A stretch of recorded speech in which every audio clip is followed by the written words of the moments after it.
Hello बच्चों, स्वागत है आपका अपने एजुकेशनल ऐप एपीएस एडुकेट के नाम से जो आप पढ़ रहे हैं। तो चैप्टर नंबर 10 हमने शुरू किया था कल। चैप्टर 10 यूनिट 5 हमारा चल रहा है, ठीक है। चैप्टर 10 हमने कल शुरू किया था। तो कल हमने पढ़ा था एसी और डीसी के बारे में। हमने पढ़ा था प्रत्यावर्ती धारा जिसके मान और दिशा में समय के साथ क्या होता है, परिवर्तन होता है, ठीक है। वो प्रत्यावर्ती धारा होती है। और जो बिल्कुल समान दिशा में समान मान की धारा जो बहती है उसे दृष्ट धारा बोलते हैं। हमने पढ़ा था बैटरी से प्राप्त जो धारा है वो डीसी धारा है। और डीसी धारा को जो मापने वाले उपकरण होते हैं यानी अमीटर वगैरह जो होते हैं वो विद्युत धारा के चुंबकीय प्रभाव पर आधारित होते हैं। क्लियर। और एसी को मापने वाले जो उपकरण होते हैं, जैसे मैंने उसको नाम दिया था तप्त तार अमीटर, वो विद्युत धारा के ऊष्मीय प्रभाव पर आधारित होते हैं। डीसी जो मीटर होते हैं उनमें पैमानों की संख्या या जो भाग होते हैं वो समान दूरी पर होते हैं। जो भाग बने होते हैं, जो अंश बने होते हैं वो समान दूरी पर होते हैं। एसी वाले जो मीटर होते हैं वहां भागों की संख्या या जो पैमाना है वो असमान दूरी पर होते हैं, ठीक है। वो ऊष्मीय प्रभाव पर आधारित है। पढ़ेंगे आप H is equal to I square r t. I1 है तो H1 है, I2 है तो H2 नहीं है, H4 हो जाता है। तो उसी हिसाब से वहां चलता है, स्क्वायर के हिसाब से चलता है। ये सारी बातें हमने पढ़ी थी। किसी भी परिपथ में एसी को दिखाने का तरीका क्या होता है, इस तरह हम एसी को शो कर देते हैं। ये एसी का सिंबल है। क्या ये एसी सोर्स है, कोई एसी सोर्स, ठीक है। ये आप जानते हैं। डीसी को तो आप ऐसे शो कर देते हैं, बैटरी से डीसी मिल रहा है हमें, ये ऐसे शो कर देते हैं कांस्टेंट। ये भी क्या होता है, डीसी सोर्स, डीसी सोर्स। तो इस सिंबल का मतलब क्या है, एसी सोर्स है, वोल्टेज या करंट। ये बाकी आप जानते हो। रेसिस्टेंस होता है आर, ये क्या होता है, इंडक्टेंस होता है एल, और ये क्या होती है, धारिता कैपेसिटेंस सी। क्लियर है। तो आज के वीडियो में हम बहुत इंपॉर्टेंट टॉपिक पढ़ेंगे जहां से एग्जाम में भी क्वेश्चन आता है, ठीक है। तो आज हम देखेंगे प्रत्यावर्ती धारा या वोल्टता का जो तात्क्षणिक मान है, औसत मान है, वो हम कैसे फाइंड आउट करते हैं। ओके, तो आज का हमारा टॉपिक का हेडिंग क्या होगा कि प्रत्यावर्ती धारा या वोल्टता। प्रत्यावर्ती धारा या वोल्टता का तात्क्षणिक मान।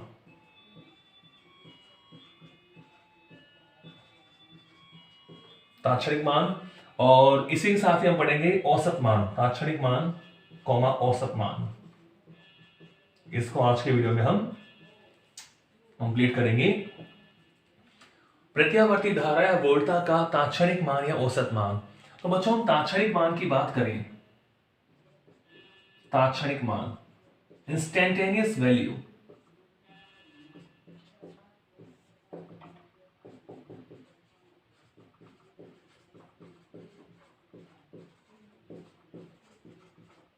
इंस्टेंटेनियस वैल्यू, इंस्टेंट जो वैल्यू है। तात्क्षणिक मान का मतलब है किसी समय पर मान। प्रत्यावर्ती धारा या वोल्टता का किसी क्षण पर मान, वो क्या होता है बच्चों, वो तात्क्षणिक मान होता है, ठीक है। किसी क्षण पर जो मान होता है, किसी क्षण पर मान, क्षण मतलब समय, टी समय पर। तो किसी क्षण पर मान या टी समय पर जो मान है वो क्या होता है, तात्क्षणिक मान होता है। तो हम इसको, जैसे हमें पता है कि हमने प्रत्यावर्ती धारा को इस तरह शो किया है, यानी साइनसोइडल रूप से हमने शो करा है इसको। इस तरह चेंज होती है वोल्टेज या करंट, आई या वी। तो उसी के आधार पर बच्चों साइन के हिसाब से वेव एक इक्वेशन बन जाती है। तो धारा या वोल्टेज का जो तात्क्षणिक मान होता है v is equal to we naught sine omega T. और धारा को मैं लिख सकता हूं, मान लो I naught sine omega T, plus minus कुछ भी लिख सकते हो, फाइव। तो ये जो मान है वो टी समय पर वोल्टेज की वैल्यू है, और ये जो मान है वो टी समय पर करंट की वैल्यू है। तो बच्चों इन्हीं को बोलते हैं तात्क्षणिक मान। टी समय पर जो मान है उन्हें क्या बोलते हैं, तात्क्षणिक मान। अब देखो यहां जैसे हमारा इक्वेशन होता है, कोई भी तरंग का समीकरण होता है, जिससे y is equal to a sine omega t, ये कोई तरंग का समीकरण है। तो बच्चों आपको पता है ये जो साइन से पहले होता है इसे बोलते हैं आयाम, एम्पलीट्यूड। ये जो साइन के बाद होता है इसे बोलते हैं कला। ऐसे ही आप देख सकते हैं कि वोल्टेज का जो अधिकतम मान होगा, वोल्टेज का जो अधिकतम मान होगा, जो मैक्सिमम वैल्यू हमें मिलेगी वो क्या होगा, वो वी नॉट होगा। वोल्टेज का अधिकतम मान क्या हो गया, वी नॉट। वोल्टेज की जो कला होगी, वोल्टेज की जो कला होगी वो क्या होगी बच्चों, omega T. Omega T, clear है। ऐसे में धारा की बात करूं, ये प्रत्यावर्ती वोल्टेज और धारा की बात मैं कर रहा हूं, तो प्रत्यावर्ती धारा का जो अधिकतम मान होगा, प्रत्यावर्ती धारा का जो अधिकतम मान होगा वो क्या हो गया, वो आई नॉट होगा। ये धारा का अधिकतम मान हो गया, ठीक है। और जो धारा की कला है, धारा की कला होगी ये वाली साइन के बाद वाली, यानी ओमेगा टी प्लस फाइव। बच्चों जो फाइव होता है उसे बोलेंगे प्रारंभिक कला कोण। फाइव को क्या बोलते हैं, प्रारंभिक कला कोण। तो आप देख रहे हैं कि वोल्टेज की कला तो है ओमेगा टी और धारा की कला है ओमेगा टी प्लस फाइव। तो दोनों की कला में जो अंतर है, कलांतर है, फेज डिफरेंस है, जो कलांतर है बच्चों कितना है, फाइव है। कितना कलांतर है, फाइव। ओके, क्लियर है, ठीक है। तो ये हमारा था तात्क्षणिक मान, t समय पर मान, v is equal to we naught sine omega t and i is equal to I naught sine omega t. ठीक है बच्चों, चलो औसत मान पे चलते हैं फटाफट।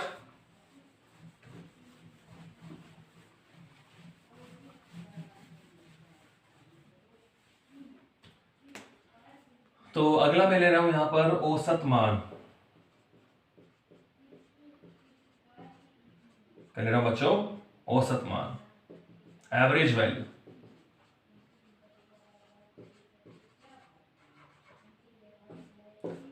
धारा या वोल्टेज का औसत मान क्या होता है। तो देखो बच्चों, ये जो बात कर रहे हो, इस तरह हमने जो बात की है, ये हो गया पूरा चक्र,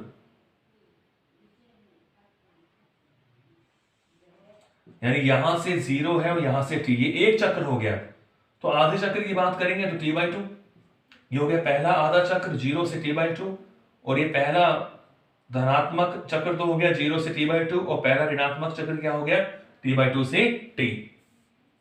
तो इसमें मैं पहला पॉइंट ले रहा हूं कि प्रथम धनात्मक अर्धचक्र के लिए,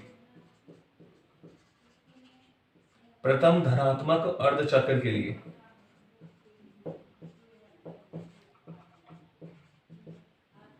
प्रथम धनात्मक अर्धचक्र के लिए धारा या वोल्टा का एवरेज वैल्यू क्या होता है। ओके, तो प्रथम धनात्मक अर्धचक्र का मतलब है कि t कहां से कहां चलेगा, 0 टू t बाई टू। समय कहां से कहां है, 0 से t बाई टू।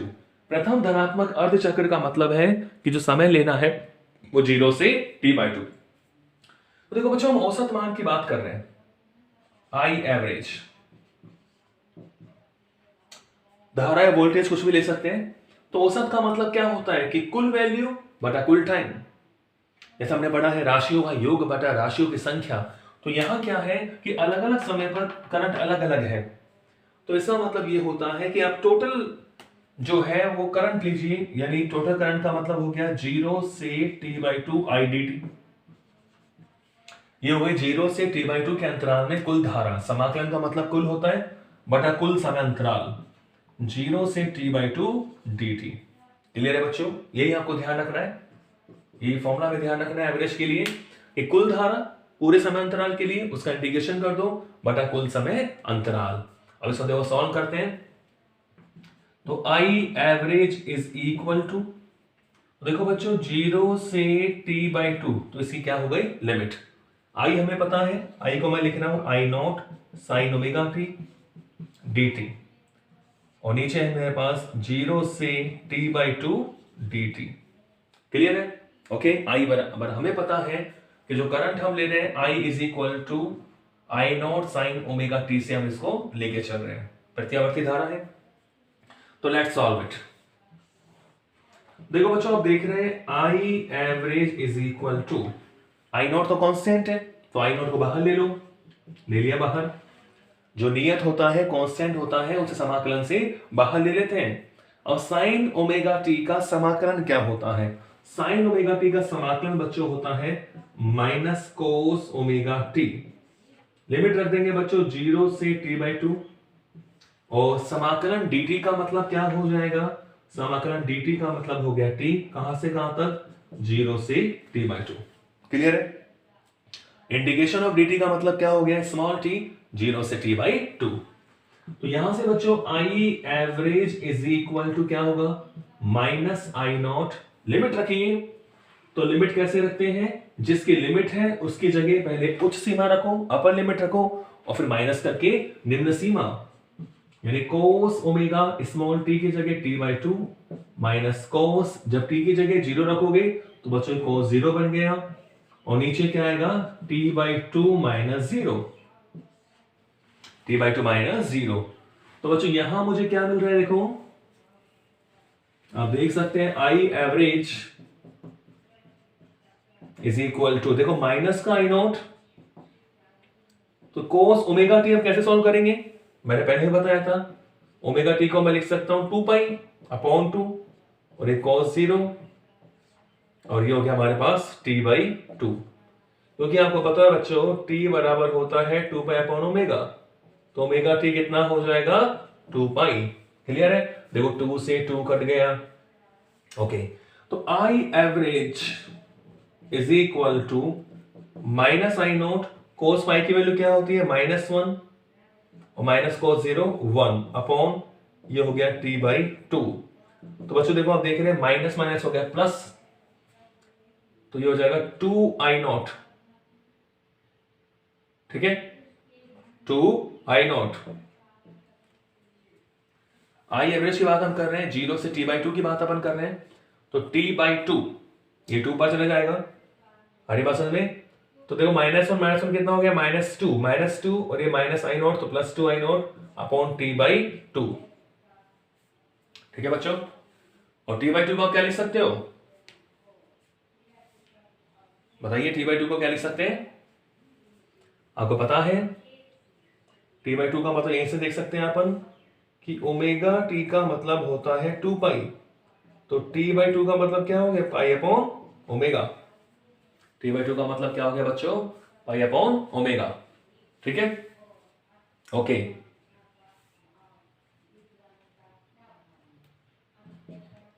तो इसे अपन सॉल्व करेंगे,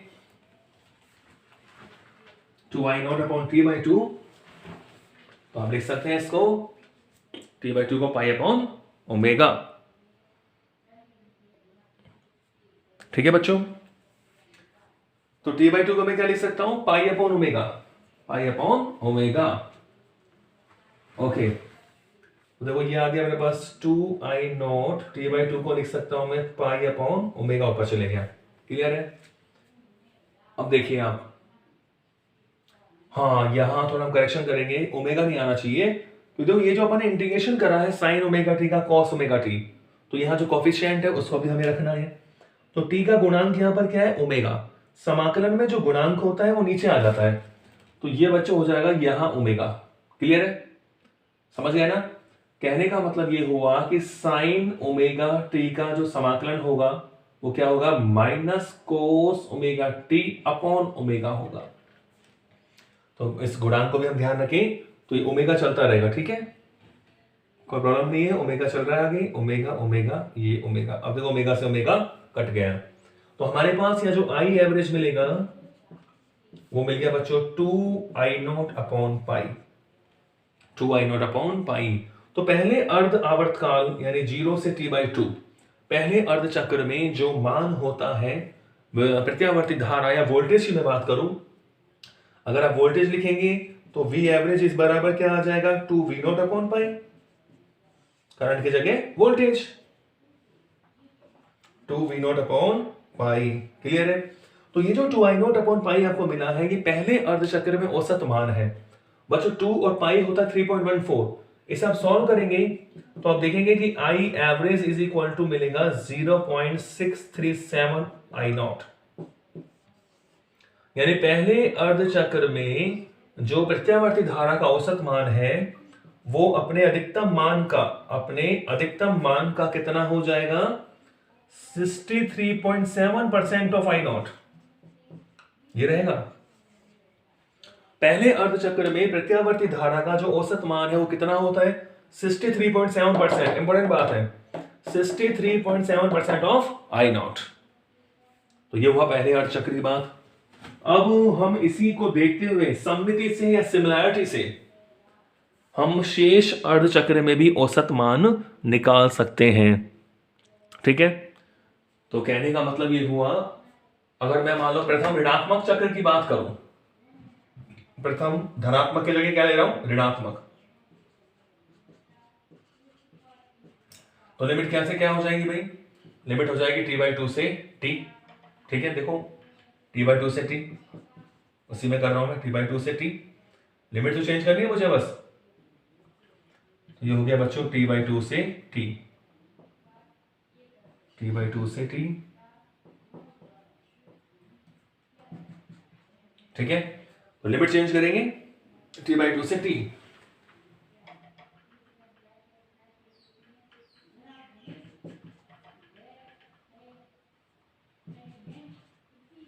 ठीक है, और देखो यहां मान निकालते हैं, सॉल्व करते हैं इसको। मतलब अब मैं कर रहा हूं प्रथम ऋणात्मक अर्धचक्र में, यानी t/2 से t वाला जो है वो नेगेटिव हाफ साइकिल है। ठीक है ना? ओके, तो लेट्स सॉल्व इट। t/2 से t हम सॉल्व करें तो क्या मिलेगा? तो बच्चों देखो, I average is equal to minus I naught को बाहर लिया, लिमिट रखो कोस ओमेगा टी और फिर कोस ओमेगा t/2। ठीक है, और नीचे आ गया ओमेगा और यहां आ जाएगा t माइनस t/2। t/2 से t की बात कर रहे हैं, तो पहले मैंने कैपिटल T रख दिया, उसके बाद t/2 रख दिया। क्लियर है?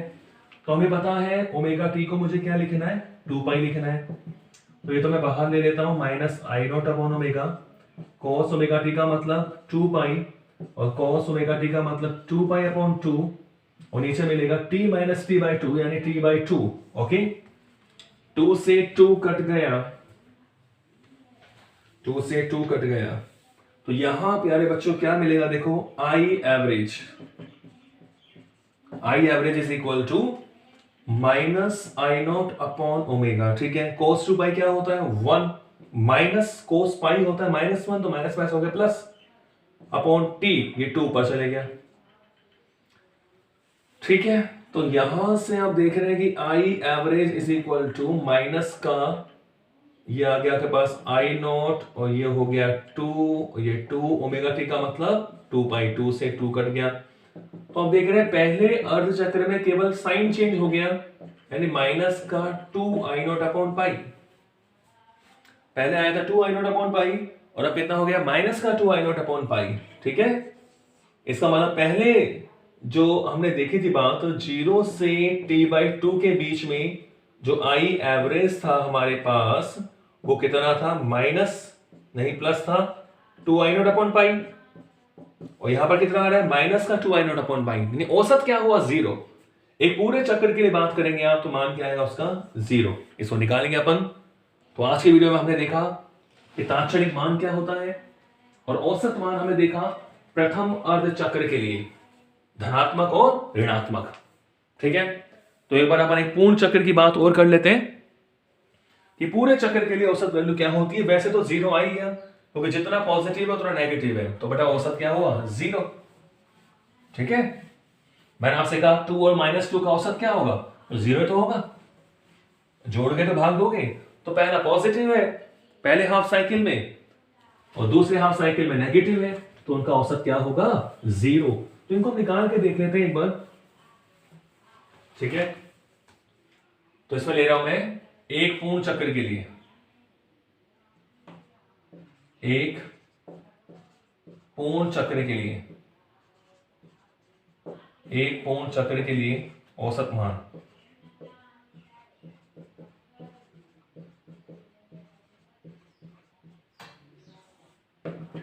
एक पूर्ण चक्र के लिए औसत मान, पूरे साइकिल के लिए अपन औसत मान की बात करें तो हमें पता है लिमिट क्या हो जाएंगी? लिमिट हो जाएंगी t कहां से कहां तक? 0 to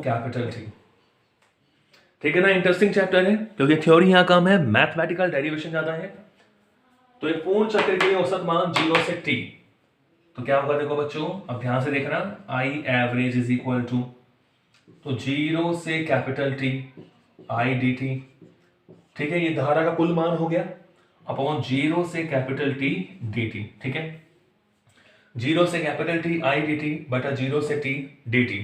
तो let's put the value of I, यानी I average is equal to क्या होगा, 0 से कैपिटल T, आई का मतलब I naught sine omega T D T upon 0 से कैपिटल T डी टी, ठीक है। तो लेट्स सॉल्व दिस इंटीग्रेशन।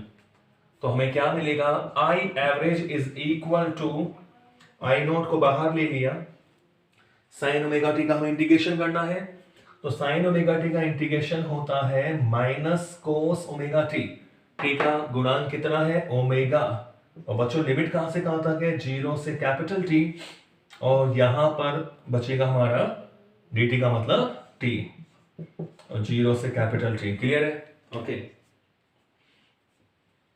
तो यहां से बच्चों आई एवरेज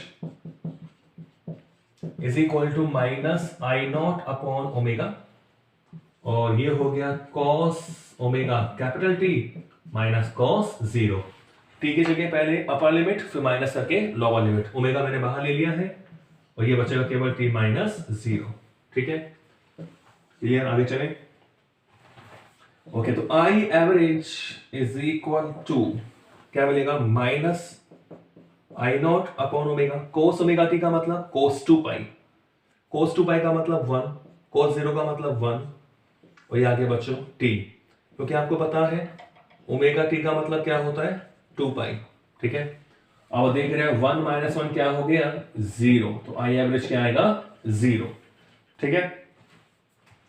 तो एक पूर्ण चक्र के लिए प्रत्यावर्ती धारा का जो औसत मान होता है वो क्या होता है, 0। क्वेश्चन ऐसे आता है कि सिद्ध करो एक पूर्ण चक्र के लिए प्रत्यावर्ती धारा या वोल्टेज का औसत मान क्या होता है, 0। तो आई एवरेज या v average will be 0 for 1 full cycle, यानी फ्रॉम 0 टू t, ठीक है। तो पहले अर्धचक्र के लिए 2 आई नॉट अपॉन पाई था, और शेष अर्धचक्र के लिए माइनस 2 आई नॉट अपॉन पाई था, औसत हो गया 0। तो एक पूर्ण चक्र के लिए औसत मान क्या हो गया, 0। आज के लिए इतना ही, मिलते हैं नेक्स्ट वीडियो में कुछ नए टॉपिक के साथ। Thank you.